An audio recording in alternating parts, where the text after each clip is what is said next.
بسم اللہ الرحمن الرحیم۔ شروع کرتا ہوں اللہ تعالیٰ کے نام کے ساتھ جو بڑا مہربان نہایت رحم کرنے والا ہے۔ سیدنا ابو ہریرہ رضی اللہ عنہ نے کہا کہ رسول اللہ صلی اللہ علیہ وآلہ وسلم نے فرمایا، جب تک آدمی نماز کا منتظر اپنی جگہ پر بیٹھا رہتا ہے تب تک وہ نماز ہی میں ہے، اور فرشتے اس کے لیے کہتے ہیں، یا اللہ اس کو بخش اور اس پر رحم کر، یہاں تک کہ وہ چلا جائے یا حدث کرے۔ راوی کہتے ہیں کہ میں نے پوچھا حدث کیا ہے؟ تو کہا پھسکی چھوڑے یا گوز مارے۔ سیدنا ابو موسیٰ رضی اللہ عنہ نے کہا کہ رسول اللہ صلی اللہ علیہ وآلہ وسلم نے فرمایا، جس کا گھر مسجد سے زیادہ دور ہے اس کا ثواب بھی اتنا ہی زیادہ ہے، اور جو نماز کا منتظر ہے کہ امام کے ساتھ پڑھے گا اس کا ثواب بھی اس شخص سے زیادہ ہے کہ پڑھ لی اور سو رہا۔ اور ابو قریب کی روایت میں یہ لفظ حتی یصلح مع الامام فی جماعہ، اور مطلب دونوں کا ایک ہی ہے۔ سیدنا ابی بن کعب رضی اللہ عنہ نے کہا کہ انصار میں سے ایک شخص تھے کہ ان کا گھر مدینے کے سب گھروں میں مسجد سے دور تھا اور ان کی کوئی جماعت جانے نہ پاتی تھی۔ رسول اللہ صلی اللہ علیہ وآلہ وسلم کے ساتھ تو ہم لوگوں کو ان پر ترس آیا، اور میں نے ان سے کہا کہ کاش تم ایک گدھا خرید لو کہ تمہیں گرمی سے اور راہ کے کیڑے مکوڑوں سے بچائے۔ انہوں نے کہا، سنو، قسم ہے اللہ کی کہ میں نہیں چاہتا کہ میرا گھر محمد صلی اللہ علیہ وآلہ وسلم کے گھر سے متصل ہو، اور مجھ پر اس کی یہ بات بہت بار اور گراں گزری، اور میں نبی صلی اللہ علیہ وآلہ وسلم کے پاس آیا اور آپ کو خبر دی۔ آپ صلی اللہ علیہ وآلہ وسلم نے ان کو بلایا۔ انہوں نے آپ صلی اللہ علیہ وآلہ وسلم سے بھی یہی کہا جو مجھ سے کہا تھا، اور ذکر کیا کہ میں اپنے قدموں کا اجر چاہتا ہوں۔ نبی صلی اللہ علیہ وآلہ وسلم نے فرمایا، بے شک تم کو اجر ہے جس کے تم امیدوار ہو۔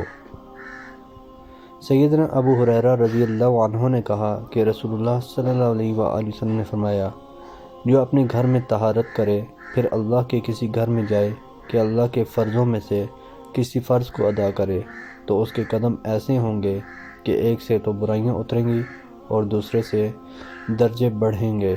سیدنا ابو ہریرہ رضی اللہ عنہ نے کہا کہ رسول اللہ صلی اللہ علیہ وآلہ وسلم فرماتے تھے، بھلا دیکھو کہ اگر کسی کے دروازے پر ایک نہر ہو کہ وہ اس میں ہر روز 5 بار نہاتا ہو تو کیا اس کے بدن پر کچھ میل باقی رہے گا؟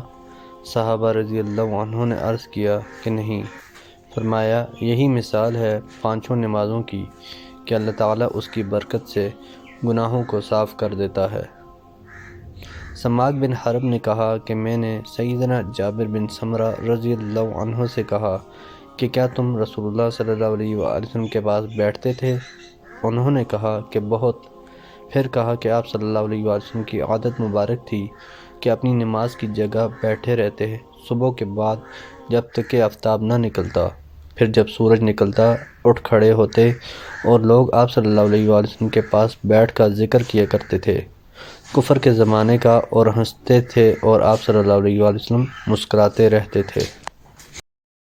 حضرت عبد الرحمن بن مہران جو مولا ہیں سیدنا ابو ہریرہ رضی اللہ عنہ کے، وہ سیدنا ابو ہریرہ رضی اللہ عنہ سے راوی ہیں کہ رسول اللہ صلی اللہ علیہ وآلہ وسلم نے فرمایا، شہروں میں پیاری جگہ اللہ کے نزدیک مسجدیں، اور سب سے بری جگہ اللہ کے نزدیک بازار ہیں۔ سیدنا ابو ہریرہ رضی اللہ عنہ نے کہا کہ رسول اللہ صلی اللہ علیہ وآلہ وسلم نے فرمایا، جو شخص صبح کو یا شام کو گیا مسجد میں، اللہ تعالیٰ نے اس کی جنت میں ضیافت تیار کی ہر صبح اور شام میں۔ سیدنا ابو ہریرہ رضی اللہ عنہ نے کہا کہ رسول اللہ صلی اللہ علیہ وآلہ وسلم نے فرمایا، فرشتے تم میں سے ہر ایک کے لیے دعائے خیر کرتے رہتے ہیں جب تک وہ اپنی نماز کی جگہ بیٹھا رہتا ہے، کہتے ہیں، یا اللہ اس کو بخش دے، یا اللہ اس پر رحم کر، جب تک وہ گوز نہیں مارتا، اور تم میں سے ہر ایک نماز میں ہے جب تک کہ نماز اس کو روک رہی ہے۔ محترم دوستو، اللہ تعالیٰ سے دعا ہے اللہ تعالیٰ ہمیں ان حدیث پر عمل کرنے کی توفیق عطا فرمائیں، اللہ تعالیٰ ہمیں دونوں جہانوں میں کامیابیاں عطا فرمائیں، آمین یا رب العالمین۔ ویڈیو کو ثواب کی نیت سے زیادہ شیئر کریں۔ جزاکم اللہ خیرا کثیرا، والسلام علیکم ورحمۃ اللہ وبرکاتہ۔